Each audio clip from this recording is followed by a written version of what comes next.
Oh yeah, look at that. Terminals right off the pump, folks.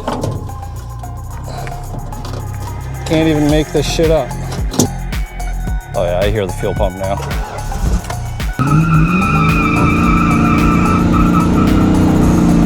Something, oh, that's a whole piece of tread off the tire.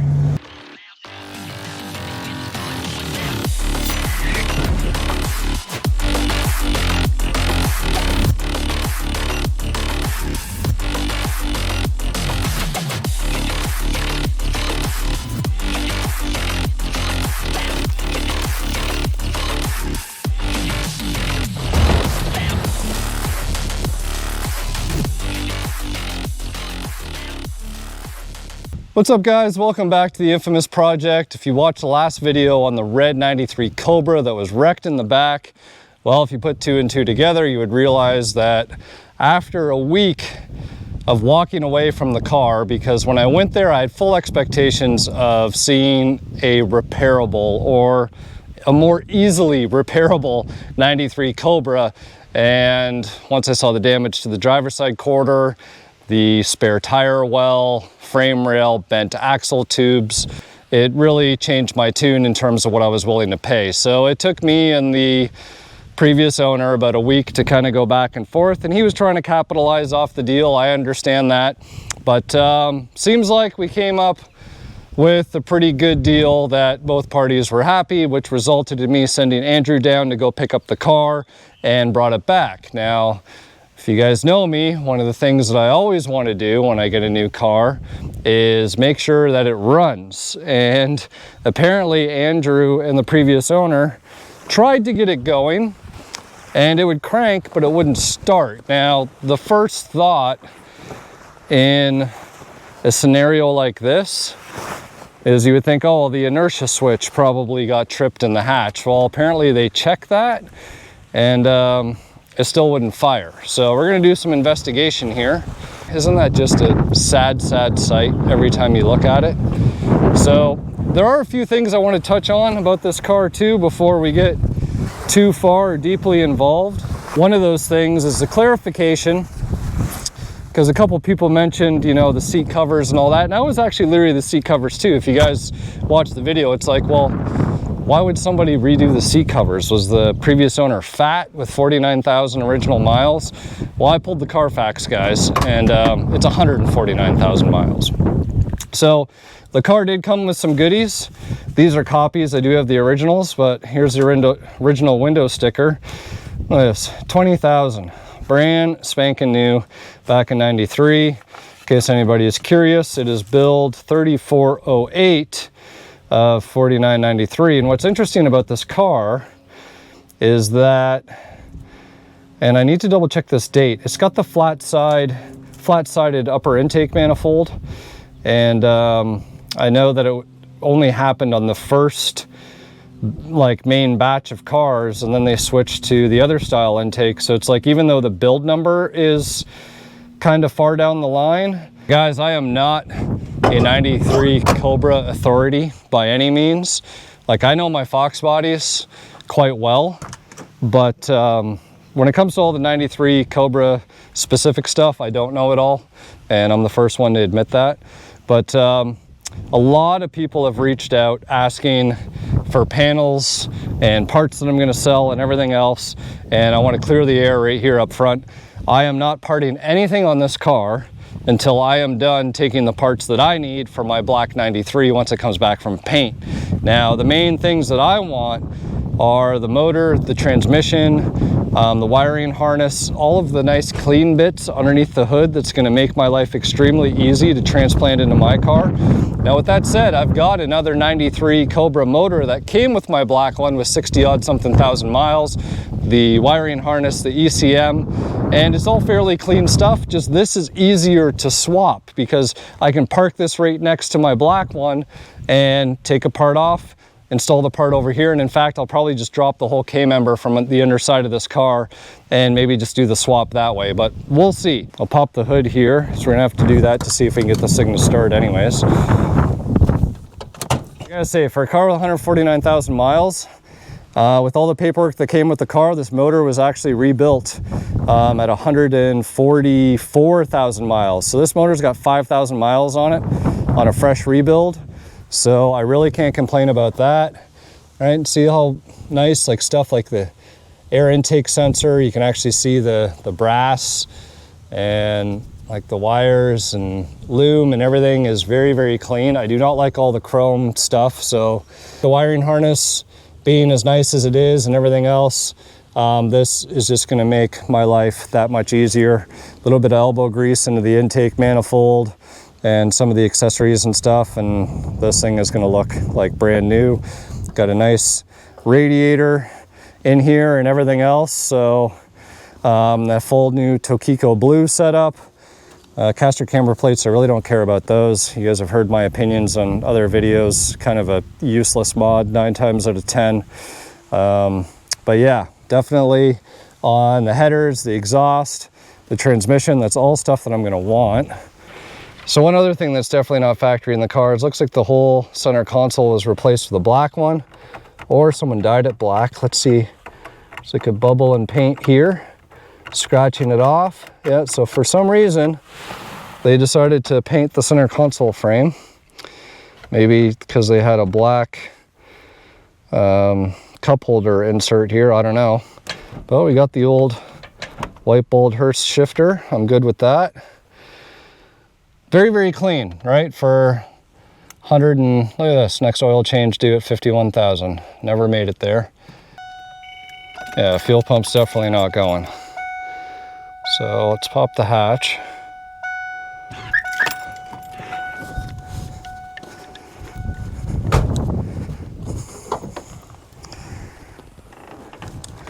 Oh, we got some speakers here. Here's a bunch of spare stuff. I don't know if these are all installed in the car or the factory stuff. Maybe he took all his the new stuff out. This is factory. Yeah, so I bet you he took all of his stuff out, or maybe it's in the car still. Maybe we'll look out. Oh, we got the factory armrest in gray. Air silencer. License plate frame. What else do we got here? Oh.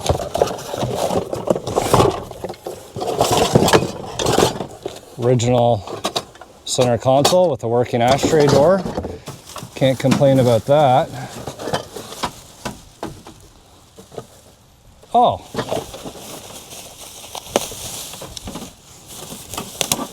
Look at that. Here's the factory center console. So we do have all the gray shit that came with the car. So let's get at this inertia switch, which is popped down. Let's see underneath here. Gas tank didn't really take an impact. The exhaust hanger did. That's all good. So let's see what the deal is. We'll get a screwdriver. Get this panel off. Oh, so that screw is there.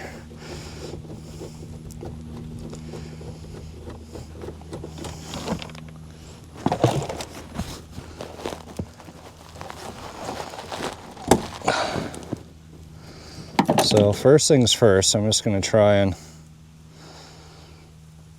jump the inertia switch.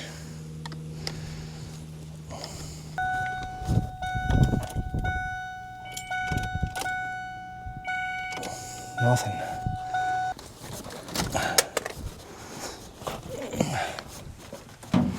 There you go. I can kind of run it like this. Yeah, I can't hear shit. Hey guys, I'm thinking the impact was so hard it might have knocked a wire off the fuel pump inside the tank. So this will resort to spraying, squirt some brake clean down the throttle body, just to make sure that it will run. But this is a little annoying because kind of want to be able to drive it, move it into the garage here without having to try and push it. see.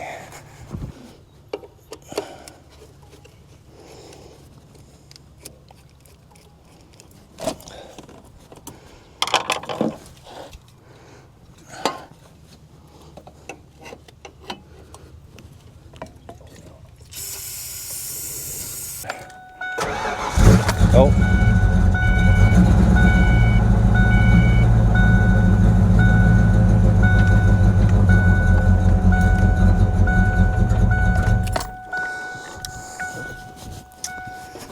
Starts. So clearly we have a fuel pump issue. Means we gotta drop this tank. As an operable car is much easier to deal with than a non-operable car. And interestingly enough, if we think about it, right, this car probably would have ended up a Copart and would have been non-op. I'm curious how much it would have got bid up to. Maybe put your comments down below, because I think somebody would have greatly overpaid for this car if it had gone through Copart versus me being able to give you guys way more reasonable and realistic expectations of how twisted this back half is. But anyways, let's get under here, get this tank unbolted, see what's going on with this pump, and hopefully we can drive it down the driveway with its bent.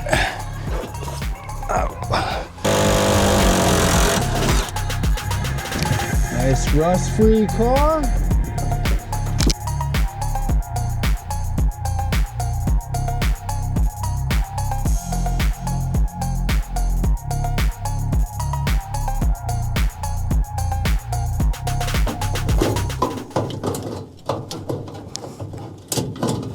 Oh yeah, look at that. Terminal's right off the pump, folks. Can't even make this shit up. Well, one's crimped and one's not. And let's see if I can.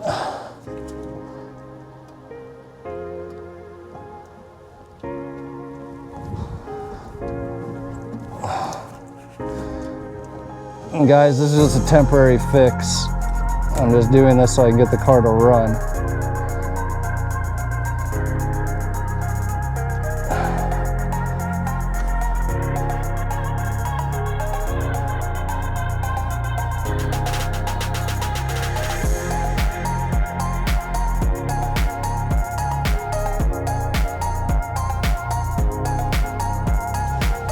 And we're clipped on.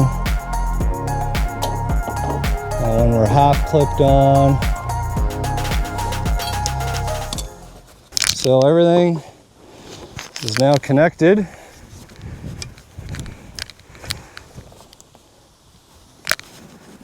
Let's see. This will be still start. Oh yeah, I hear the fuel pump now.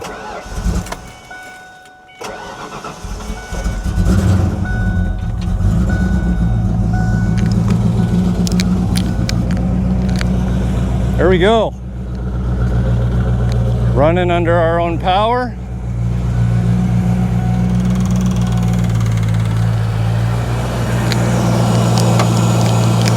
Clutch fan is a little too close to the radiator there. Fix that.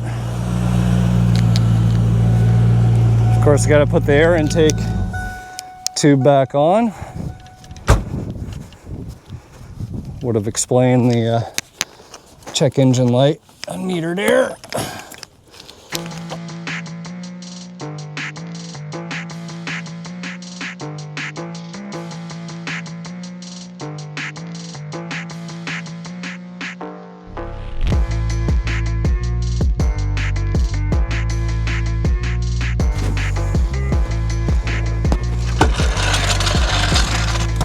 Should be good to go here, guys.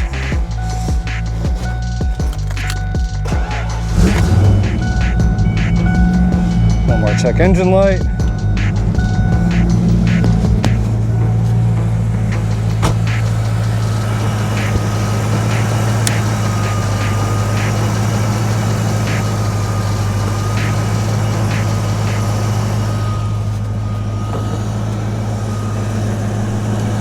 Purring like a kitten.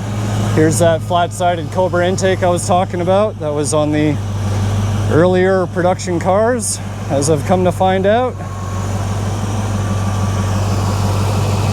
TFI connector's a little dicey there. Put a new one of those on. All right, so we're running and the car moves under its own power. Not the best, because obviously that axle is most likely bent within the axle tube. Still does burnouts. I did one and then noticed the GoPro shut off because it was too hot. So what does that mean? It means I gotta do another one.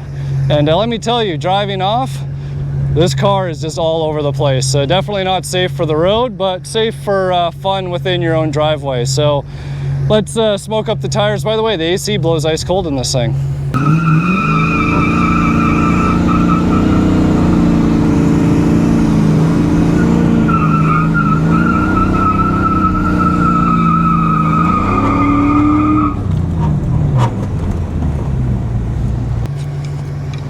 Something, oh, that's a whole piece of tread off the tire. Wasn't that fun? Huh. Oh, there we go. Oh yeah, dug right into the quarter panel there. Right down to the belts. The tire already had damage to it anyways, so I'm not concerned.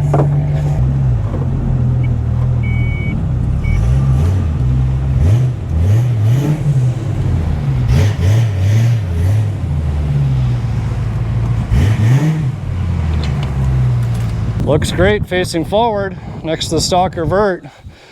Definitely got some colors in the shop now.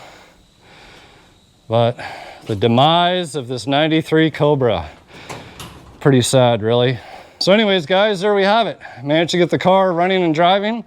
So proof of concept is there. Motor's nice and quiet. Seems to run real good. AC blows ice cold. So really no complaints. It's going to be able to satisfy all the requirements I need for my black Cobra once it gets back from paint, probably by the end of next month. So like I said, nothing's getting parted on this car until I'm done with it, and then I come up with a plan. And whether maybe something crazy like a fast track roadster shop frame, full frame underneath this thing, to me that'd be the best way to go. And Godzilla swap it, do something super cool like that, make it one of a kind. Because, you know what I mean, the salvage title, there's no point in going back to originality with this one. At least that's my point of view. Let me know what you guys think down in the comments, and we'll see what happens, what the fate is. And if it's not me, I want to try and keep the car together with all the original panels most likely. And if somebody else wants to take their attempt at putting it back together.